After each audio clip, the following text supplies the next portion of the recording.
देखकर महसूस होता है कि ये भविष्य के निर्माण से ज्यादा हेडलाइन बटोरने का एक दस्तावेज है। This government is proudly marketing the income tax exemption of 12 lakhs, but the question is how many Indians even earn that much to benefit from it?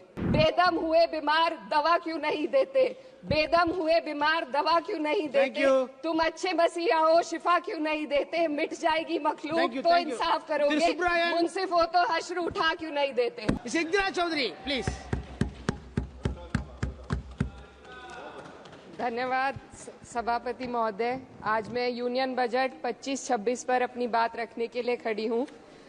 Bharat के संविधान के आर्टिकल 38 भारत को एक वेलफेयर स्टेट के तौर पर पेश करता है और सरकार की जिम्मेदारी है कि बजट और उससे जुड़ी वेलफेयर स्कीम्स के जरिए इन आर्टिकल्स को हकीकत में लाया जाए।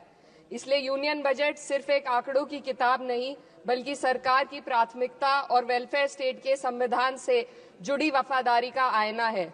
सरकार की जिम्मेदारी है कि इकोनॉमिक पॉलिसीज, जिनमें बजट भी शामिल है, ऐसी बनाए जाए जो गैर बराबरी को कम कर सके और सबसे ज्यादा गरीब वर्ग को सहारा दे। बजट वो लाइफलाइन है जिससे शिक्षा, स्वास्थ्य, पेयजल, सोशल सिक्योरिटी, SC/ST माइनॉरिटी, गरीबों की भलाई के लिए स्कीमें चलाई जाती है। मगर ये बजट को देखकर महसूस होता है कि ये भविष्य के निर्माण से ज्यादा हेडलाइन बटोरने का एक दस्तावेज है। इससे सबसे ज्यादा प्रभावित होने वाली वही लोग पीछे छूट रहे हैं जिन्हें सरकार के सहारे की सबसे ज्यादा जरूरत थी। वो किसान जो बढ़ती लागत से परेशान हैं, वो नौजवान जो बेरोजगारी का सामना कर रहे हैं, और वो औरतें जो निजामती रुकावटों से जूझ रही हैं, और वो गरीब जो महंगाई के बोझ के तले दबे हुए हैं। This government is proudly marketing the income tax exemption of 12 lakhs. But the question is how many Indians even earn that much to benefit from it? Only 2.2% of Indian population pays direct taxes, whereas no relief has been given in regards to indirect taxes, the burden of which falls on everyone, especially the poor and weaker section of the society. This clearly shows that this is not an inclusive budget. GST की ऊंची दरों ने आम आदमी की कमर तोड़ दी है। जरूरत इस बात की है कि खाद्य सामग्री, दवा, स्कूल की किताबें और जरूरत की चीजों पर टैक्स कम किया जाए। पेट्रोल, डीजल पर टैक्स कम करने की कोई कोशिश नहीं हुई, जिसका सीधा असर हर नागरिक पर पड़ता है। आर्टिकल 41 कहता है कि सरकार को ये कोशिश करनी चाहिए कि वो अपनी इकोनॉमिक हालात और रिसोर्सेज के हिसाब से लोगों को रोजगार दे। इस बजट ने बेरोजगारी दूर करने की दिशा में कोई ठोस उपाय नहीं दिया है। नई नौकरियों की बात तो छोड़िए, जो पहले से थी वो भी खत्म होती जा रही हैं।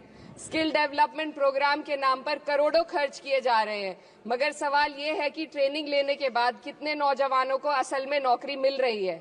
सरकार के पास इसका भी कोई आंकड़ा नहीं है। सरकारी विभागों में लाखों पद खाली हैं, मगर भर्ती का कोई प्लान नहीं है।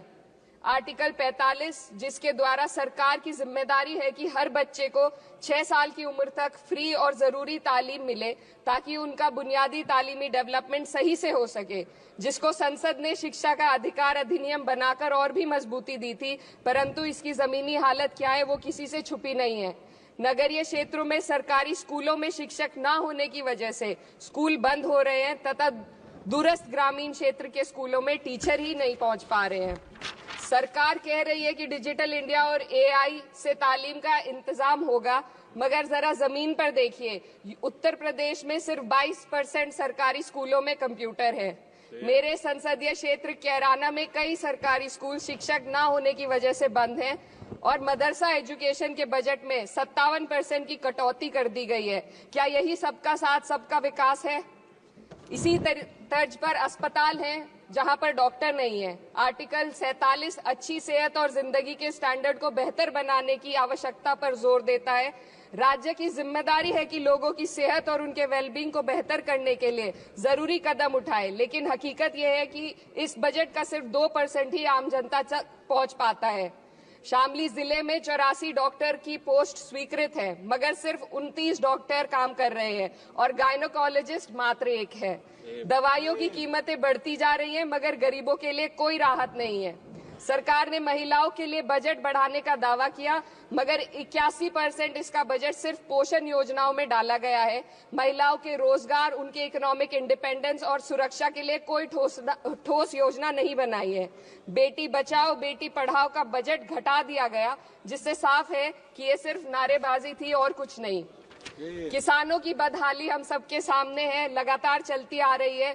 2016 में कहा गया था कि 2022 तक किसानों की आमदनी दोगुनी होगी, मगर 2025 आ गया और एमएसपी पर कोई ठोस गारंटी आज भी दी नहीं गई है। गन्ना किसानों का बकाया अब तक नहीं मिल पा रहा है, और तो और उत्तर प्रदेश में अभी तक गन्ना मूल्य भी तय नहीं किया गया है। डीएपी, यूरिया और खाद की कमी से परेशान किसान आज भी सड़क पर प्रदर्शन कर रहे हैं। मजदूरों के लिए जो सबसे बड़ी योजना मनरेगा थी, सरकार कहती है कि मनरेगा ग्रामीण भारत की रीढ़ है, मगर बजट में कोई भी बढ़ोतरी नहीं मिलना बहुत शर्मसार है। औसतन 44 दिन का ही रोजगार मिल रहा है, जबकि स्कीम 100 दिन की गारंटी की होती है। भारतीय रेलवे देश के लोगों की जीवन रेखा है और इसी से यहाँ के लोगों की आर्थिक एवं सामाजिक जिंदगी चल रही है। देश के हर हिस्से को रेल कनेक्टिविटी से जोड़े जाना सरकार की कल्याणकारी नीति का हिस्सा है। मेरे संसदीय क्षेत्र कैराना के रेलवे से जुड़ी 2 मांगे लंबे समय से लंबित हैं। दिल्ली शामली सहारनपुर रेल लाइन का दोहरीकरण और पानीपत शामली मेरठ लाइन का सर्वे अति शीघ्र ही कराए जाने की बहुत पुरानी मांग को बजट में शामिल किया जाना चाहिए। देश भर में बिजली की दरें बेहद असमान है। उत्तर प्रदेश में ये दरें बहुत ज्यादा हैं। देश भर में एक समान बिजली दरें लागू करने का प्रावधान किया जाए। रिवैम्प योजना में हर घर तक बिजली पहुंचाने के लिए एलटी लाइन बनाने का प्रावधान भी जोड़ा जाए। कृषि उपकरणों व खाद डीएपी को जीएसटी से मुक्त किया जाए। किसानों की एमएसपी की मांग को पूरा करने के साथ साथ उत्तर प्रदेश के किसानों को गन्ना मूल्य निर्धारण पिछले वर्ष से बढ़ाकर किया जाना बेहद जरूरी है। जनपद शामली व मुजफ्फरनगर को एनसीआर में तो शामिल किया गया है, परंतु वहां पर कोई विकास नहीं हुआ तथा उसको कोई भी लाभ नहीं मिला है। वहां के लोग सिर्फ प्रदूषण के बाध्यकारी नियमों से परेशान हैं, इसलिए दोनों जनपदों को एनसीआर की सीमा से बाहर किया जाना चाहिए। मेरे संसदीय क्षेत्र में मैं कुछ चीजें बजट स्पीच में ऐड करना चाहती हूँ। एक, ट्रॉमा सेंटर और जिला अस्पताल के अपग्रेडेशन की भी मांग है।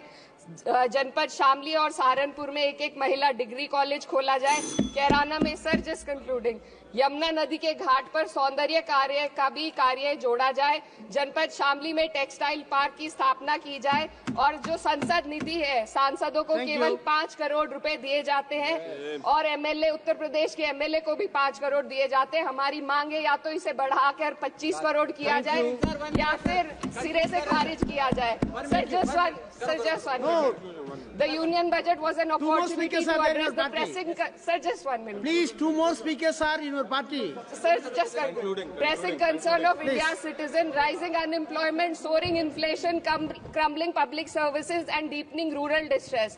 Yet, instead of offering real solution, the government has focused on optics and half measures. While tax relief for the middle class is welcome, it does nothing for the millions who earn too little to benefit from it. Education remains underfunded, rural employment stagnates, and farmers continue to struggle without meaningful support. The delays in conducting the census and caste census further exposes the government's disregard for data-driven policy making and social justice. India needs a budget that prioritizes its people, not just its economic headlines, a budget that invests in human capital, strengthens social security, and ensures dignity and stability for all.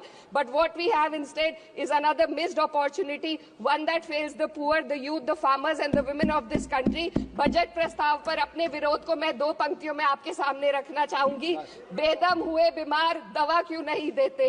बेदम हुए बीमार दवा क्यों नहीं देते? तुम अच्छे मसीहा हो, शिफा क्यों नहीं देते? मिट जाएगी मखलूक तो इंसाफ करोगे, मुंसिफ हो तो हश्र उठा क्यों नहीं देते? यूपी की हर खबर देखने और उनसे अपडेट रहने के लिए हमारे चैनल श्रेष्ठ यूपी को सब्सक्राइब और लाइक करें। साथ ही बेल आइकन को दबाना ना भूलें, जिससे हमारे हर वीडियो की जानकारी आप तक पहुंचती रहे।